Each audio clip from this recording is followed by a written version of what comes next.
It's been many years since I've read comic books. It's only been until recently that I've gone back to them.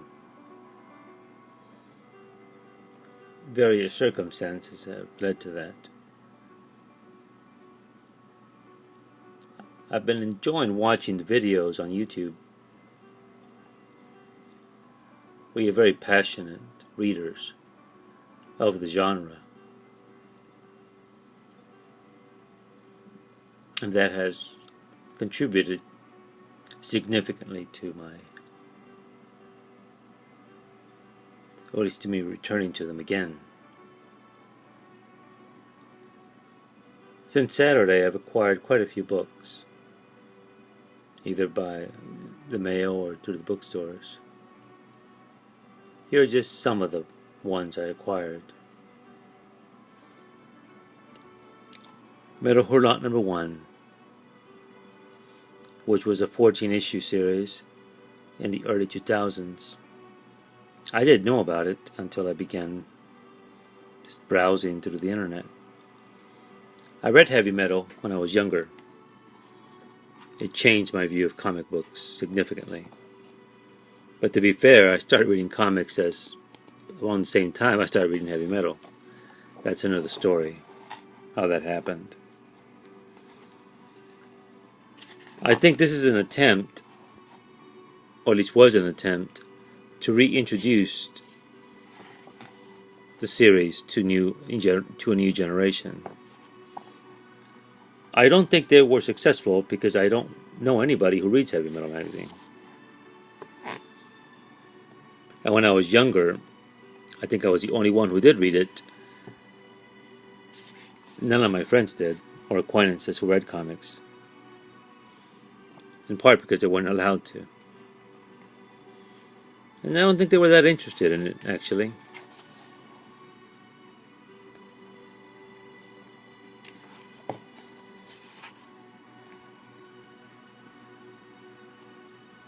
This one has American writers and European writers and artists.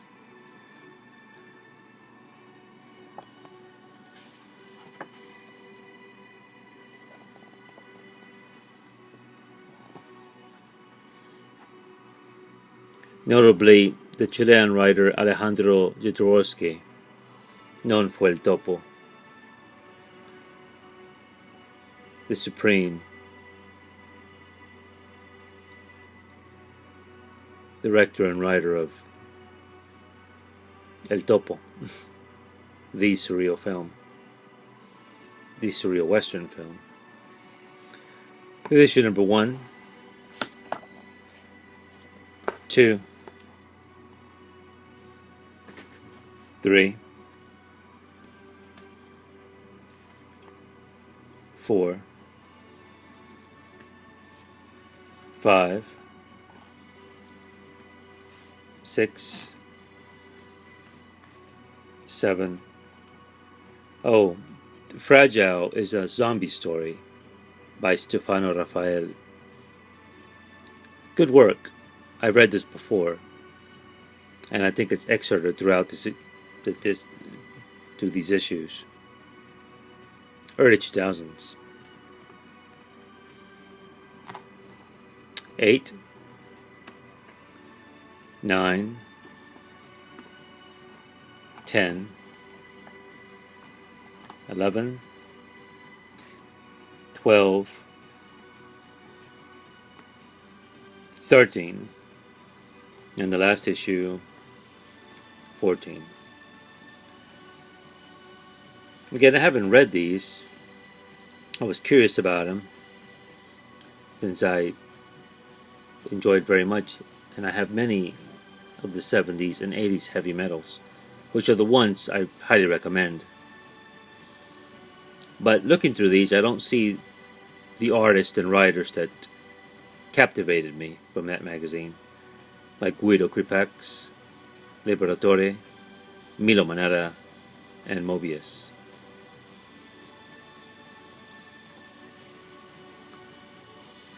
Another book that I acquired this week was Zona 84, Zona 84, or Zone 84. with a cover by Boris Vallejo. This was the Spanish 1984.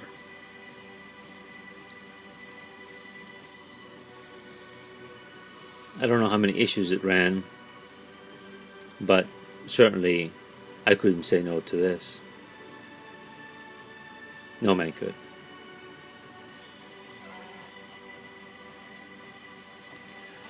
Another book I acquired this week, Bounce by Alejandro Jodorowsky and Francois Boucault, a revenge western.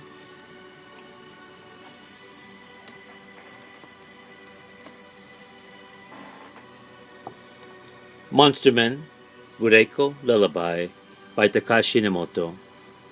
All I know is what the blurb says, is that Nemoto was Japan's R. Crumb.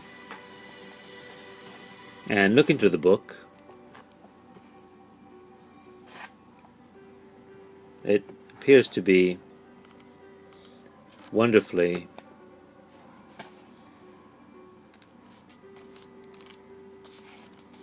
decadent.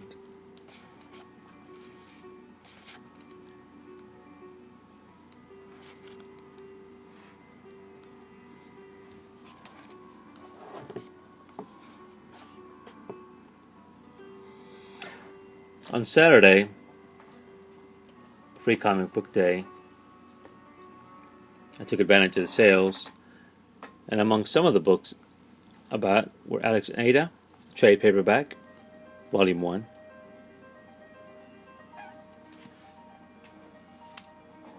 Issue 8. 9. 10. And 13. Obviously, it is incomplete, but I got these at a very inexpensive price. And I've seen various videos which have said interesting things about the book.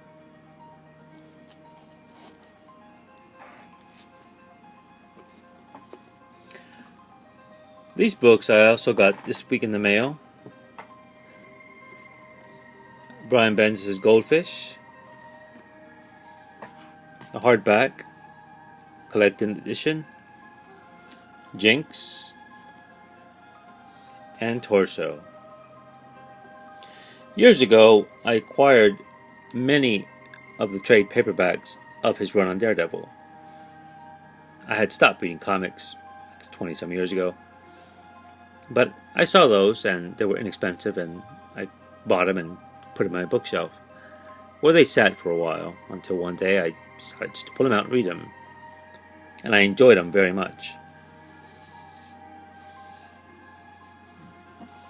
So I found these, and I'm hoping that I'll enjoy them as much as I did Daredevil. But like most things in life, it may end up being a disappointment. Hopefully that won't be the case. Another book I got this week was Hurlant by Viktor Kovachev. I like the way he draws women, and that's the only reason I got this book. I don't know anything about him, but how one draws a woman is important.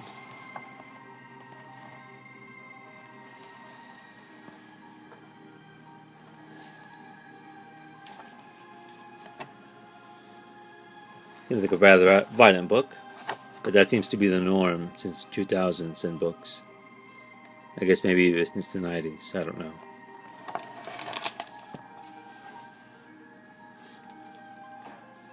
And finally, oh no, not finally, but Valerian, the Valerian series by Jean-Claude Mézières and Pierre Christin. The inspiration for everything from Star Wars to Luc Besson's The Fifth Element and Ridley Scott's Blade Runner.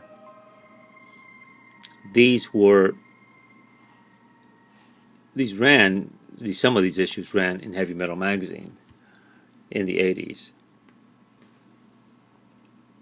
Wonderful series. Heroes of the Equinox, Welcome to Fluffle, Ambassadors of the Shadows, and World Without Stars.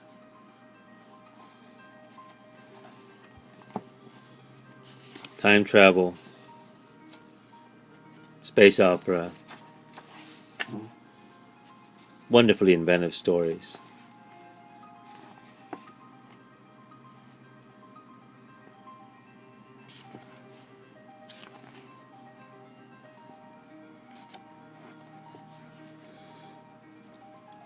At some of the bookstores I frequent, non-comic bookstores, they've wondered why I have not been buying as many books. And I've told them that I've been buying other kinds of books, comic books. Some of them seem baffled by the idea, which is a similar response I get many times at comic stores when I say I spend money on books.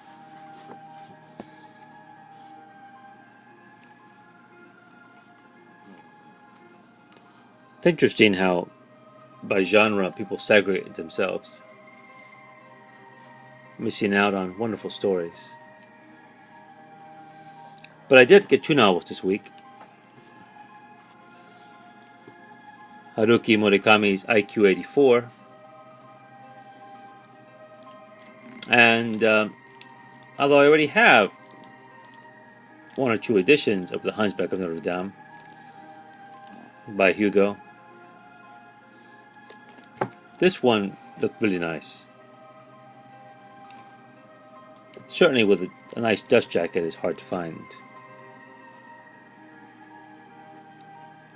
Quasimodo's story, terribly sad, but it makes for a wonderful story. These are some of the books I acquired. There's quite a few more actually, but these are the ones that I hope to get to in the next couple of days.